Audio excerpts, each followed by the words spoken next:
नमस्कार मित्रों, मैं दिलीप त्रिपाठी पत्रकार आपका स्वागत करता हूं अपने YouTube चैनल लोग सभा पर।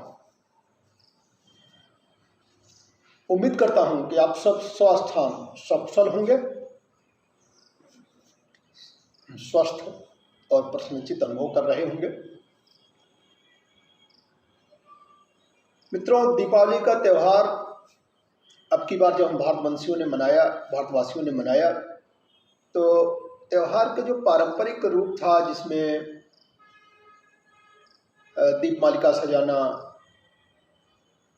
पटाखे फोड़ना, एक दूसरे को बधाई देना, दूसरों के घर पे आना जाना, मिठाई खीर पकवान भेंट उपहार एक दूसरे को देना, इस सब में एक और कड़ी अब की बार जुड़ती दिखी। और वो ये था कि ऐन दीपावली के दिन ही ग्रेट ब्रिटेन यानी कि यूके की सत्ता पर एक भारतवंशी को काबिज होते देखना बड़ा सुखद लगा। हम सब लोगों ने इसकी भी बधाई एक दूसरे को दी और व्यक्तिगत रूप से मिल करके एक दूसरे को बधाई देना, सोशल मीडिया पर संदेशों का आदान प्रदान, हमारे न्यूज़ चैनलों पर इसकी काफ़ी चर्चा हुई, पत्रिकाओं ने भी इसमें काफ़ी चर्चा की और यह काफ़ी सुखद लगा। खास तौर से ग्रेट ब्रिटेन के साथ हमारी भावनाएं जिस रूप में जुड़ी हुई हैं, जिस देश ने लगभग 200 वर्षों तक हम पर राज किया हो, जिसकी गुलामी में हम रहे हैं, पर एक लंबे संघर्ष के बाद जिससे आज़ादी पाई और आज़ादी पाने के बाद जिस अहंकार के भाव से, जिस एक विश्वास से उस टाइम चर्चिल ने वहाँ कहा था कि भारत आज़ाद भले हो गया पर अपनी आज़ादी को अक्षुण्ण नहीं रख पाएगा और यह अपने देश को चलाने में समर्थ नहीं होगा। आज हम भारतवंशी इस बात पर गर्व कर रहे हैं, भारतवासी इस बात पर गर्व कर रहे हैं कि उनके देश को आज एक भारतवंशी चलाएगा।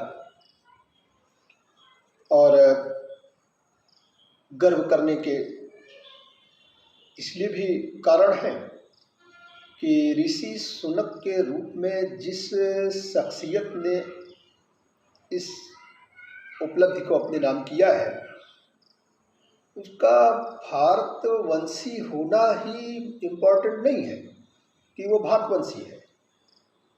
भारतवंशी होने के साथ साथ मानसिकता भी भारतीय है। गर्व से जो सनातनी कहता हो खुद को, गंगा गीता गैया माता के प्रति जिसके मन में श्रद्धा का भाव हो, भारत का उससे जुड़ाव सहज एवं स्वाभाविक है। इस नाते भी हम लोग बहुत खुश हैं। और ऐसे ऋषि सुनक ने, जो भारत की ऋषि परंपरा के वाहक के रूप में भी देखे जा रहे हैं और भारतीय संस्कृति से, सनातन संस्कृति से जुड़ाव की जिनकी तस्वीरें सोशल मीडिया पर वायरल हो रही हैं, उन्होंने प्रधानमंत्री बनते कुछ रिकॉर्ड भी अपने नाम किए हैं। उन रिकॉर्डों की चर्चा भी आपसे आवश्यक लग रही है। पहला रिकॉर्ड तो उन्होंने किया कि देश के 57वें प्रधानमंत्री के रूप में शपथ लेने वाले ऋषि सबसे कम उम्र के प्रधानमंत्री होंगे। साथ ही वो ग्रेट ब्रिटेन के पहले हिंदू प्रधानमंत्री होंगे, पहले अश्वेत प्रधानमंत्री भी होंगे। ऐसे ऋषि सुनक के ब्रिटेन का प्रधानमंत्री बनने और भारत पर उसके असर की चर्चा से पहले हम थोड़ा सा ऋषि सुनक के व्यक्तिगत जीवन पर चर्चा कर लें। और उस चर्चा में हम उनकी अगर व्यक्तिगत उपलब्धियों की बात करें तो पढ़ाई लिखाई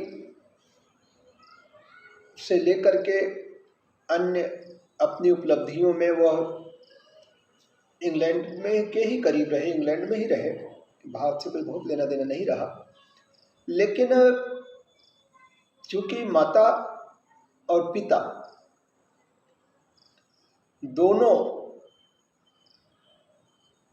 भारत की परंपरा के ही थे, पिता यशवीर जो पेशे से डॉक्टर थे, माता उषा जो फार्मासिस्ट थी, उनकी संतान के रूप में शुनक ने भारतीय संस्कारों को अपने एक यूँ कह लें कि परिवेश में देखा सुना और वो उनके रक्त में शामिल रहा। साथ ही क्योंकि दादा, हालांकि वो अविभाजित भारत के रहने वाले थे, आजकल वो जगह गुजरावाला पाकिस्तान में पड़ती है, यहाँ से वो अफ्रीका चले गए थे और अफ्रीका से कालांतर में ये परिवार इंग्लैंड शिफ्ट हो गया था। ननिहाल पक्ष से भी यही था। सुनक के नाना भी भारत से तंजानिया गए थे और तंजानिया से बाद में वो परिवार भी इंग्लैंड शिफ्ट हो गया था। तो बहुत करीबी रिश्ता भारत का सुनक के साथ रहा है और ये करीबी तब और मजबूत हो गई जब उन्होंने इन्फोसिस के सह संस्थापक श्री नारायण मूर्ति की पुत्री अक्षता मूर्ति से विवाह किया। एक लंबे समय तक अफेयर में रहने के बाद सुनक ने बंगलुरु में 2009 में हिंदू पद्धति से भारतीय रीति रिवाजों को अपनाते हुए सुनीता अक्षता से न सिर्फ शादी की बल्कि उनकी जो दो पुत्रियां हैं कृष्णा और अनन्या, ये दोनों नाम अपने आप में बताते हैं कि भारतीय संस्कृति से, सनातन संस्कृति से सुनक का जुड़ाव कितना गहरा है। और पढ़ाई लिखाई तो ठीक है, जब सुनक का जन्म हुआ इन्होंने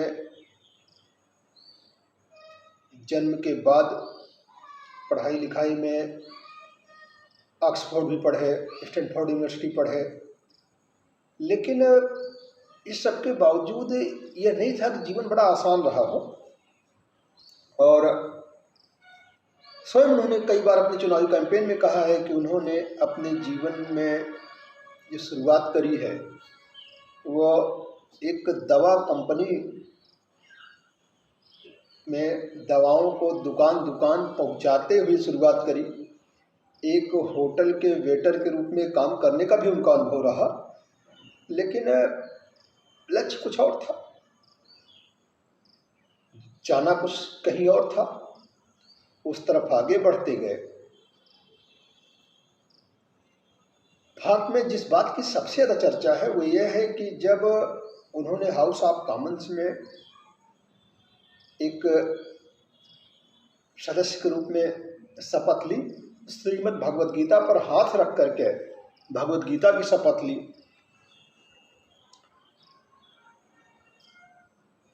सुनक इंग्लैंड में कई जिम्मेदारी वाली पदों पर रहे। जॉनसन के अंडर तो वो ट्रेजरी चांसलर थे। हालांकि पार्टीगेट प्रकरण में जब जॉनसन की किरकिरी हुई, उस किरकिरी के टाइम पे कुछ छींटे सुनक के ऊपर भी आए। थोड़ी बहुत वहाँ पे इनकी भी छवि को धूमिल करने का प्रयास किया गया, परंतु इस सब से उबरने में कामयाब रहे। हालांकि उस टाइम प्रधानमंत्री पद की इनकी दावेदारी जरूर कमजोर पड़ गई थी और प्रधानमंत्री बनने में लिज ट्रस को सफलता मिली थी। लिज ट्रस ने उस टाइम वह ताज अपने सिर धारण कर लिया, परंतु गलत आर्थिक नीतियों के चलते और गलत निर्णयों के चलते एक नाकाम बजट प्रस्तुत करने का आरोप उन पर लगा। और इस आरोप के मद्देनज़र, इस आरोप के जो इफेक्ट आए, उस इफेक्ट के चलते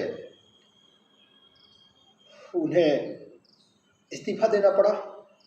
और उनके इस्तीफा देने के बाद फिर स्थिति बहुत ऐसा नहीं था कि अचानक से सब कुछ सुनक के पक्ष में हो गया। सुनक को इसके लिए मेहनत करनी पड़ी, लेकिन इनके सामने जो दो उम्मीदवार चैलेंजर के रूप में खड़े थे, एक स्वयं बोरिस जॉनसन, दूसरे पेनी मोर्डंट, ये लोग वहाँ पे प्रधानमंत्री पद की उम्मीदवारी के लिए जो आवश्यक 100 सांसदों का समर्थन है वह भी अपेक्षित समर्थन भी नहीं जुटा पाए, और उनके बनिस्बत सुनक ने, उनके तुलना में सुनक ने 180 से ज़्यादा सांसदों का समर्थन जुटा करके यह चीज़ अपने नाम कर ली। और आज जब वह अपनी कार से ब्रिटेन के राजमहल गए और वहाँ से प्रधानमंत्री पद की ताजपोशी लेकर के का पत्र लेकर के ब्रिटेन के प्रधानमंत्री की कार के से 10 डाउनिंग स्ट्रीट आए, उस समय इतिहास के पन्नों में यह दर्ज हो चुका था कि भारतवासियों, भारतवंशियों में न सिर्फ अपने देश को चलाने की काबिलियत थी, बल्कि यूके समेत दुनिया के अन्य तमाम देशों में भी हमने झंडे गाड़े हैं। यूके को अब यह बात प्रत्यक्ष दिखाई दे रही है। अब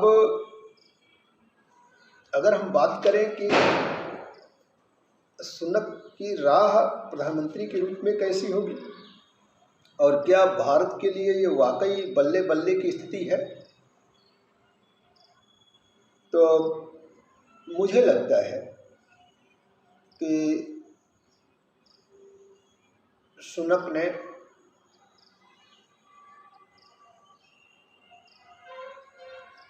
जो विशेष रूप से उनको वहाँ पे करना है, वो चुनौतियाँ उनके लिए वहाँ भी हैं। ऐसा नहीं कि अब सब कुछ उनके लिए ठीक ही है, उन्हें तो उस चुनौती का सामना करना ही है जिस चुनौती का सामना करने में लिज ट्रस असफल रही और अपने नाम के आगे फॉर्मर प्राइम मिनिस्टर, पूर्व प्रधानमंत्री का तमगा लगा बैठी अल्प समय में और एक इतिहास रच करके बाहर हो गई। वह चुनौती सुनक के सामने भी है। सुनक को चुनौती का मुकाबला करना है, और इसके अलावा जो है, जिस नाते वो असफल हुई, उच्च मुद्रास्फीति जो इंग्लैंड में एक चिंता का विषय बनी है, उससे पार पाना है।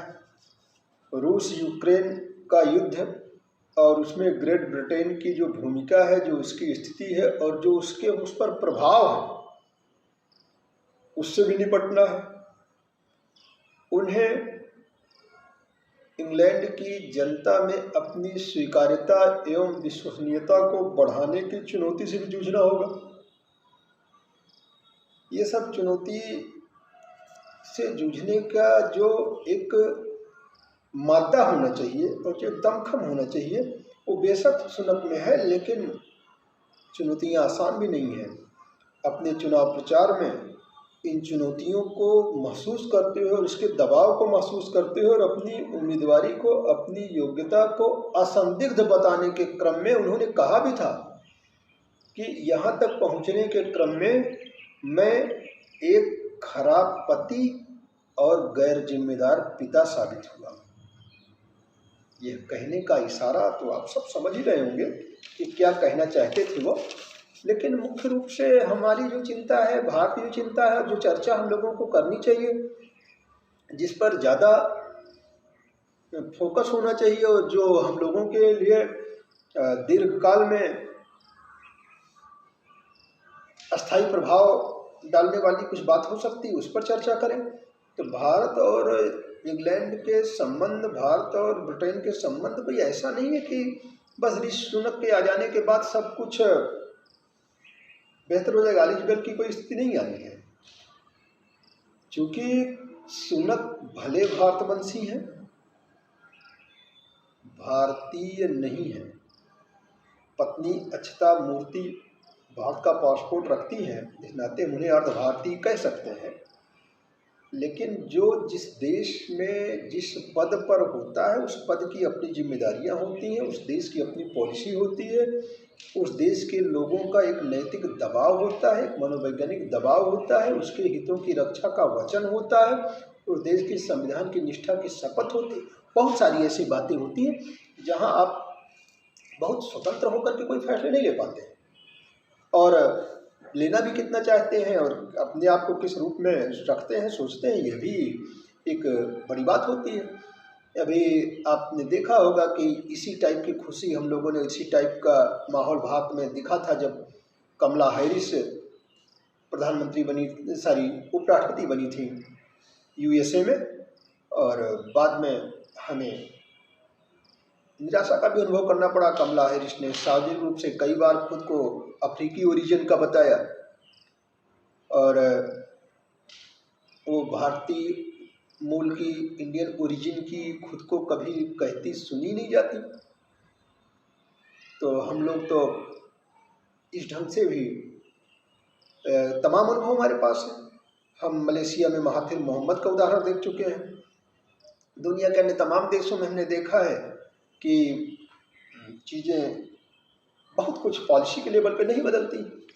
तो ब्रिटेन से भी हमें बहुत उम्मीद नहीं है कि ऐसा कुछ हो जाएगा कि सब कुछ बस हमारे पक्ष में हो जाएगा और ग्रेट ब्रिटेन के संबंध इन दिनों एक नई ऊंचाई को छू जाएंगे और भाई भाई का कोई संबंध विकसित हो जाएगा। सबके अपने स्वार्थ होते हैं, सबकी अपनी रणनीति होती है, सबकी अपनी व्यवस्थाएं होती हैं, सबकी अपनी व्यवस्थाएं होती हैं। तो निश्चित रूप से ऐसा कुछ नहीं होने जा रहा। लेकिन हम एक जगह पे हम थोड़ा सा इनसे उम्मीद कर सकते हैं कि शायद बेहतर हो जाए, तो ये है कि नए वीज़ा नियम भले न आए, लेकिन वीज़ा नियमों में कुछ शिथिलता भी मिल सकती है, और इसका फ़ायदा निश्चित रूप से भारत के छात्रों को, वहाँ काम करने की इच्छा रखने वाले युवाओं को, व्यवसायियों को, उद्यमियों को मिलेगा, और मिलना भी चाहिए। इस दिशा में सुनक कुछ बेहतर कर सकते हैं। कई डील पर इसका असर हो सकता है, और वो सकारात्मक नकारात्मक दोनों हो सकता है, क्योंकि कहीं से भारत के प्रति पक्षपाती होने, नरम रुख रखने या कुछ इस टाइप के आरोपों से दो चार न होना पड़े, इस बात की चिंता तो निश्चित रूप से सुनक को भी होगी। तो ये कुछ डील पर नकारात्मक प्रभाव वाले भी हो सकते हैं। नकारात्मक प्रभाव इतना हो सकता है, कोई ज़्यादा न भी हो तो ये भी हो सकता है बहुत फूंक फूंक के कदम रखें, इस चक्कर में डिले भी हो सकता है। लेकिन एक बात वही यह भी सही है कि सुनक हो या कोई और हो, वहाँ प्रधानमंत्री कौन है, हमें उस बात से बहुत फर्क नहीं पड़ता। वो चाहे चर्चिल हो, चाहे जॉनसन हो, चाहे लिज ट्रस हो, और चाहे सुनक हो। आज ब्रिटेन में भारतवंशियों की तादाद जितनी है, और हमारी वहाँ जो क्षमताएं हैं, हमारे जो वहाँ कौशल है, और जिस ढंग से हमने वहाँ अपने को स्थापित किया है, हमारी अनदेखी तो संभव ही नहीं है। घरेलू स्तर पर भी नहीं संभव है, और वैश्विक स्तर पर भी भारत आज उस निरीह स्थिति में थोड़ी नहीं खड़ा है कि बस हम याचक भाव से खड़े हैं हर जगह। आज हमारी एक क्षमता है, हमारी एक व्यवस्था है, और हमारी उपयोगिता भी है दुनिया में। इसलिए हमारी अनदेखी करना, हमें नज़रअंदाज करना किसी की बस की बात नहीं होगी।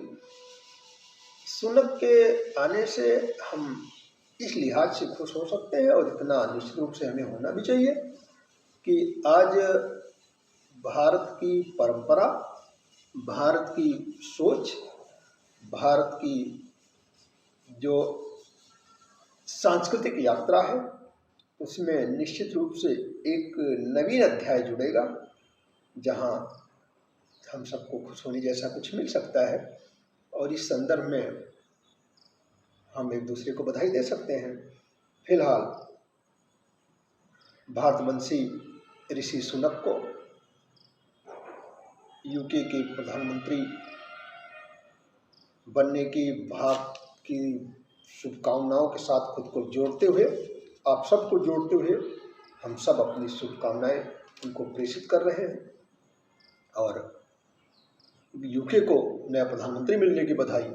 हम भारतवंशियों को भारत की विजय पताका एक और पद पर, एक और बिल्डिंग पर, एक और दायित्व मिलने की बधाई। धन्यवाद। जय हिंद, जय भारत।